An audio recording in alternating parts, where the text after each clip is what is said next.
ریډیو پاکستان اسلام آباد بارانو نشریاتو پښتو څانګې ګرانو کتونکو اوریدونکو سردار یوسف زیم پروډوسر محمد امین بنگش پینسی اسلام آباد کې د مورنو ژبو چې کومه د رضانې کلیزه میله ده د هغې نن دویمه ورځ ده په دې میله کې شاعران ادیبان په ګڼ شمېر کې هغې ګډون کوي او دې کې موږ سره دلته کې پښتانه شاعران ادیبان هم موجود دي دلته کې ځوانان هم دي نو د هغې تاثرات به تاسو سره شریکو راځئ چې وورو ادب او هغه ادب کې موجوده قدرونو د انساني کلچرونو ثقافتونو د انساني نفسیاتو خپل ډېر لوی اهمیت دی او دا مونږ په کتابونو کې هم کوو دا مونږ په لیکونو کې هم کوو خو د دې دپاره د دغه شانتې میلو هم ضرورت دی د دغه شان سیمینارونو او د کانفرنسونو د تقریباتو هم ضرورت دی ځکه زه ستاینه کوم د انډس کلچر فورم چې دا نهمه کلیزه میله ده هر کال د دوی میله کیږي او دا د په نهم ور باندې هم د پاکستانی ژبو یا د پاکستان د مورنو ژبو میله ده چې موږ پکې ګورو د سند بلوچستان پنجاب د سرایکې ویونکي د نورو بلا ډېرو ژبو ویونکي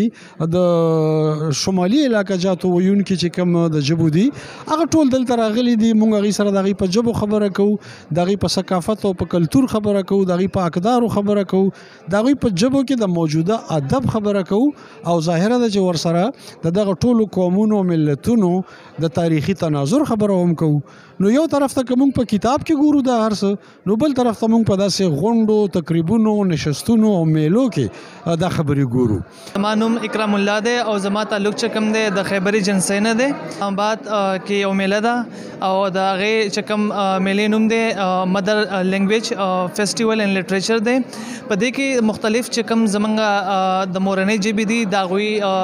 مختلف ایونټس وشو او شروع دي او د دې نه پس به هم چې کیږي. زما نوم بخت محمد دی او زه په آی سی بي کالج G63 کې سبق وایم او زه د کوټې اوسیدونکی د جنوبي پښتونخوا څخه یم. دلته د مختلفو ژبو د مورنۍ ژبو چې کوم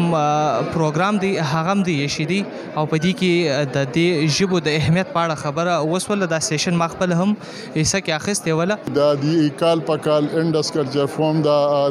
مورنو ژبو په حواله باندې د پاکستان د ټولو ژبو یو ادبي کلتوري میله را جوړوي.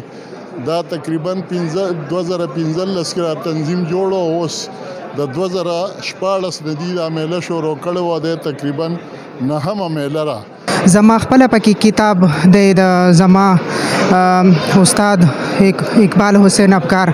ادبي جرنیل اقبال حسین افکار شخصیت پن او ادبي خدمات په هغې باندې ما لیکلی دی نو موږ زنانه له پکې هم موقع میلاویږي دا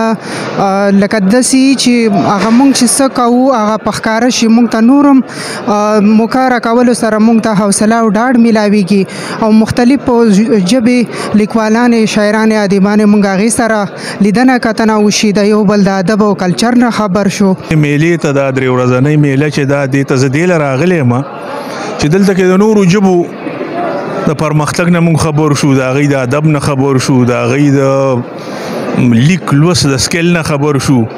زما چې کومه موضوع ده په دې کې نو هغه د پښتو ډرامه باندې زما هغه سیشن کې خبرې دي او چونکې پښتو ادب کې دا وخت چې دی ډرامه بیخي په ورو کېدو ځکه ده چې په سټیج نشته په ټي وي نشته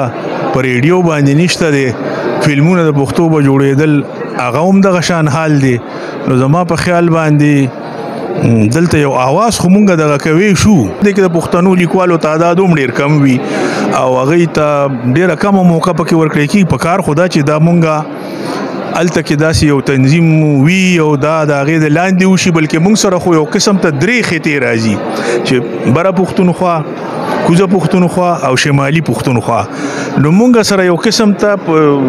یو بین الاقوامي صورتحال جوړېدی شي. خو بدبختۍ دا دی چې دومره خرچه به څوک کوي حکومتونو زموږ سیاستدانانو ته خو داسې شی ښکاري نه بلکې زموږ نه زه به دا ووایم چې د شمالي پښتونخوا هغه هم څه لږ ډېر ښه په دې باندې دي چې هغوی کال دوه پس یو بین الاقوامي سیمینار خو کوي د پښتو په پښتونخوا کې چې دی نو داسې هېڅ شی نشته دی په سرکاري سطح باندې.